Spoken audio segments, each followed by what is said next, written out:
Audio Jungle.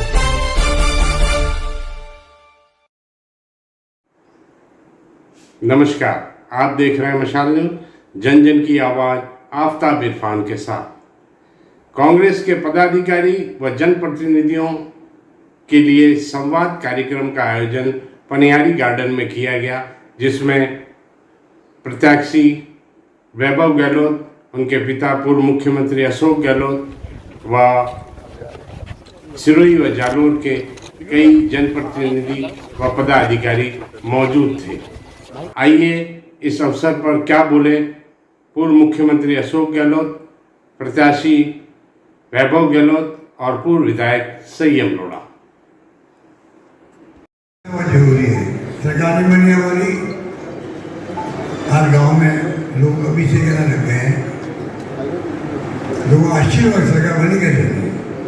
हम कहते सरकार बन सकती है, मैं कहता था तो लोग कहते नहीं बन सकते, नहीं बन रही है आपकी सरकार। ये माहौल था, नहीं बनी कोई बात नहीं, लोकतंत्र है, हाल लोग याद करते हैं। बल्कि नई सरकार ने काम शुरू नहीं कर पाया अभी तक। जो है वो हमारी स्कीमों को कमजोर कर रही है, बंद कर रही है, काम कर रही है। सारे ठेके बंद हो गए, सारे पेमेंट बंद हो गए, और तो राशन की दुकानों के पेमेंट जो है 6 महीने नहीं मिले। तो कहने का मतलब ये कि स्थिति ये बन गई है प्रदेश के अभी से ही, लोग चिंतित अभी से हो गए। मुझे जब संयोड़ा जी पहली बार MLA बने थे 85 में, नौजवान थे, उसमें आया कैंपेन कर रहा था। और 25 साल का सफर तय करते करते ये लगातार चुनाव जीतते थे। तो आज बताइए संयोड़ा प्रदेश की राजनीति में क्या भूमिका अदा होती है, आप कल्पना कर सकते हैं। अब आप लोग बता नहीं, चुनाव आते तो हमारे क्या हो जाता है इस समय के परे लोग। चुनाव आते आते पता नहीं क्या हो जाता है, कई बार चुनाव जीते हुए चुनाव हार जाते हैं। उनकी तरफ झूठ मैटर में कोई मालूम नहीं है ने हमें अपन हेमन भेड़ा में मतों करना है, क्या बेहतर नहीं पार की करना। अशोक गहलोत का है, अशोक गहलोत वो आदमी है जिन्हें खुद जिंदगी ना 50 साल राजस्थान रिपब्लिक रे वास्ते अटे कई वर्तमान विधायक, कतराई पूर्व विधायक, कतराई पूर्व जिला प्रमुख प्रधान बैठा है, कन्नी देंगे ये अशोक गहलोत नहीं। अशोक गहलोत राजनीति की वो पाठशाला है जिसने राजस्थान के कोने कोने में नए लोगों को जनता की सेवा का मौका दिया। नीतियों के माध्यम से आप और हम देख रहे हैं, उसके सूत्रधार अशोक गहलोत। क्या किस तरह का राज चल रहा है देश के अंदर, क्या क्या नहीं हुआ है पिछले 10 साल के अंदर, और उन सब का बहादुरी से मुकाबला करते हुए पूरे देश के सामने अगर कोई व्यक्ति 56 इंच की छाती वास्तव में लेकर के खड़ा है तो वो अशोक गहलोत। भाई के घर पे CBI का छापा पड़ गया, 15 साल पुराने मामले की फाइलें को वैभव जी को ईडी का नोटिस दे दिया। जितने निकट सहयोगी है, राजीव अरोड़ा हो, धर्मेंद्र जी हो और भी हो, सुबह 6 बजे जिनके घर पे पुलिस जाकर के बंद गई, घर बंद कर दिए, मोबाइल बंद कर दिए, और जैसे एक तानाशाह के रूप में गोवा से चल करके गोवा, मध्य प्रदेश, कर्नाटक, महाराष्ट्र की सरकार गिराते हुए ये बीजेपी के दुष्ट लोग आगे बढ़े हुए थे। किस आदमी ने उसके रथ को रोका? मैं तो साक्षी हूं उस हालात का, क्या परिस्थितियां नहीं थी। अब तो लोग बड़ी बड़ी बातें करते हैं, हम बड़ी निर्दलीय चुनाव जीत के आए, पर 50 करोड़ रुपए लेकर के बीजेपी घूम रही थी, किसी ने जाग करके बीजेपी की। और इनकी हिम्मत, इनका हौसला 101 वोट का सामान नहीं था हमारे पास, कम पड़ रहे थे। आते 2 घंटे, जाते रात को, जाते 12 बजे आते, सुबह वापस जाते, कभी कभी तो 3 बजे सोते, 5 बजे वापस उठते। ये राज बचाया तुम्हारा उस शख्स का नाम अशोक गहलोत। और पहली बार इन दोनों गुजरातियों को अगर कहीं घुटने टेकने पड़े तो वो राजस्थान के सब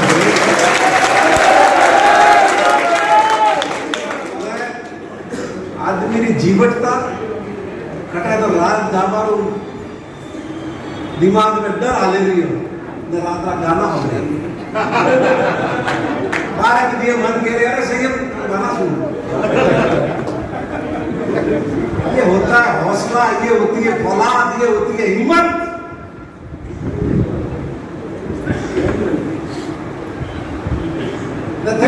बैठा कोई एडो आदमी तो मैं तिन्नी में के बहुत साल में के जने में फोन के दो मैं करना कौम में वास्ते कोशिश नहीं किया भाई, घरे बैठे गाल देने में तो बात की राजनीति गाल हल्की लगनी कोई परवाह नहीं। ये घोड़ा में है, लेकिन हमें संकल्प बदलना।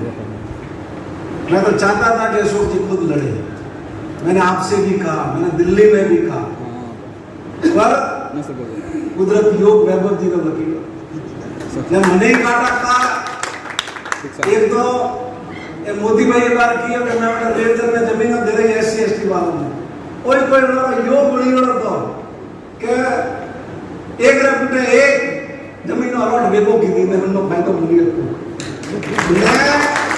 मैं चुनाव हारियो पूरी तरह तो मने तो घरे बैठना सही बात कॉबल ओडन घोर घाली थी और कुदरत ने था तो कि दगा चुनाव लड़वा में गहलोत ने मिले नहीं हो तुम चुनाव हारियो रे केरी 15 दाल में अपनी ब्लॉक और मीटिंग बुलाई ने हजारों कार्यकर्ता को चुनाव में लाखवार किया कि लोकसभा की तैयारी मुझे पता नहीं था, उस कुदरत को पता। तो अब ये चुनाव अपने लिए साधारण चुनाव नहीं, हमारे जितने भी प्रत्यक्ष काम हुए हो, अप्रत्यक्ष काम हुए हो, हमें ओहदे मिले हो, पद मिले हो, ये सब अशोक गहलोत की बदौलत मिले। तो आज सबको संकल्प हो गया कि उठना है, यहां से उठ करके जाएंगे, उसके बाद 26 तारीख तक चैन से नहीं बैठे। पहला खुदरो बूथ पर में एक घरे जाना बटे हाथा जोड़ी करनी है, मोतरा चुनाव लड़ी हो 2014-13 की मोदी की लहर थी बड़ में वो मारा बूथ में टूटे दे रही हो हम की मारा बूथ माते ज्यादा ओवर कॉन्फिडेंस में 30 वोट टूटेगी तो और खुद नहीं घर का एक आदमी सक्रिय हो, फैमिली का एक मेंबर सक्रिय हो, हर एक अलग अलग सर्कल में टावर अलग उम्र सर्कल में महिला का बनना अलग सर्कल है, सबको एक्टिव करो। ये चुनाव अपने लिए राजस्थान की जनता के लिए, कांग्रेस पार्टी के लिए जो जालोर शिविर में काम कर लिए उनकी नाक का सवाल नाक बड़ी जी तो अशोक गहलोत नहीं बड़ी है, हम मोदी का फॉरेन मोरे बड़ी चुनाव तो मैं हारता आया, चुनाव जीतता आया, लेकिन इस चुनाव का अलग महत्व है, ये अपने समझ और क्या काम नहीं मिले ये तो झूठ बोले बोले ना वोट नहीं था काम किया कालंदरी में मदद सारी जमीन दी थी कड़े दी थी 1913 में अपना जमीन खरीदी हुई है मुसलमानों 1913 झूठ है झूठ टोटल झूठा कुछ साधु संतों ने मीटिंग कराया गया, धर्म सभा कराया गया, वोटों की भिक्षा मांगे गया, चोरी करा घर घर में झूठा प्रचार कर दिया। ये झूठ से चुनाव जीता है, भ्रमित करके चुनाव जीता, भ्रामक प्रचार से चुनाव जीता और हम कमजोर साबित हैं। ये इस चुनाव में नहीं होना चाहिए।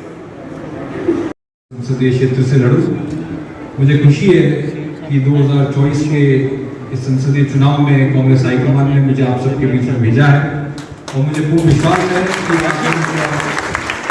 आने वाले इस लोकसभा चुनाव में 26 अप्रैल को अपना आशीर्वाद, अपना समर्थन, अपना प्यार मुझे देंगे। मैं विश्वास दिलाता हूँ कि जालोर सिरोही संसदीय क्षेत्र के विकास का जो पहिया पिछले 20 साल से यहाँ से भाजपा का सांसद जीता आ रहा है। पूर्व वक्ताओं ने कहा कि अब वक्त है कि हम सभी कांग्रेस जनता को ये बताएं अपने अपने क्षेत्र में कि 20 साल में जो जालोर सिरोही संसदीय क्षेत्र में जिस तरीके से काम होने चाहिए थे, जिस तरीके से विकास होना चाहिए था, वो कहीं ना कहीं जालोर सिरोही का संसदीय क्षेत्र पिछड़ गया है। ना तो इन 20 सालों में इन दोनों जिलों को नेशनल हाईवे से जोड़ा जा सकता था, नेशनल हाईवे के माध्यम से। यहाँ पे लंबे समय से रेल नेटवर्क की बात हम जहाँ भी गया हूँ, आम जन की भावना है और चाहे प्रवासी लोग भी हों, सबकी ये भावना है कि क्यों पिछले 20 साल में रेल नेटवर्क से ये क्षेत्र नहीं जुड़ सका। आप सबको ध्यान है, आदरणीय पूर्व मुख्यमंत्री जी यहाँ बैठे हैं कि किस तरीके से इन्होंने जोधपुर में सांसद के रूप में काम करते हुए जोधपुर को आज देश के विभिन्न भागों से कैसे जोड़ा। क्योंकि एक सांसद और एक कुशल नेतृत्व की पहचान होती है कि वो केंद्र से किस तरीके से मना के लाए, केंद्र की योजनाओं को कैसे लेके आए अपने क्षेत्र में। और इसका सबसे बड़ा उदाहरण जोधपुर है कि किस तरीके से आदरणीय गहलोत साहब ने जोधपुर संसदीय क्षेत्र को अपना के किस तरीके से उन्होंने रेल नेटवर्क किया। मगर वो चीज़ जालोर सिरोही में इन 20 सालों में हम उस चीज़ की भी कमी देखते हैं। पिछले 5 साल राजस्थान में कांग्रेस की सरकार रही आप सबके आशीर्वाद से, और आपने देखा कि यहाँ पे चाहे 6 कॉलेज युवाओं के लिए खोले गए हों, यहाँ के क्षेत्र में मेडिकल फैसिलिटीज़ को बढ़ाने के लिए आप सब लोग कोई भी मेडिकल फैसिलिटी के लिए आप लोग गुजरात की तरफ जाते थे, उसको देखते हुए पिछले 5 साल में कांग्रेस सरकार ने सोच रखी कि हम लोग सिरोही में एक मेडिकल कॉलेज, ये कांग्रेस पार्टी की सरकार की देन है। यहाँ पे चाहे 6 कॉलेज खोले गए ताकि युवा लोग जो आगे आके पढ़ने के लिए दूसरे शहरों में जाते हैं, बड़े शहरों में, तो कहने का बात है कि किस तरीके से हमेशा कांग्रेस पार्टी की सरकार आप सबके आशीर्वाद से बनी है। तो जालोर सिरोही मारवाड़ के विकास के लिए कभी कोई कसर नहीं छोड़ी गई है। आने वाले अब इस संसदीय क्षेत्र में मैं आप सबके बीच में रहूंगा। मुझे पूर्ण विश्वास है आप सब लोग कांग्रेस पार्टी का उम्मीदवार बन के ये चुनाव लड़ेंगे। ये तभी संभव होगा तो आप लोग खुद वैभव गहलोत बन के ये चुनाव मुझे जिताएं, ताकि आपकी एक मजबूत आवाज़ बन के मैं आपके क्षेत्र के विकास के लिए हमेशा खड़ा रहूँगा, आप सबको साथ लेके चलूँगा, ये विश्वास दिलाता हूँ। इन्हीं शब्दों के साथ आप सब लोगों ने यहाँ पे हमारा स्वागत किया, उसके लिए बहुत बहुत धन्यवाद। और तमाम आप कार्यकर्ताओं को मैं एक बार निवेदन करूँगा कि आने वाले इस पूरे महीने में हम सबको प्रत्याशी बन के चुनाव लड़ना है। इन्हीं शब्दों के साथ बहुत बहुत धन्यवाद। जय हिंद।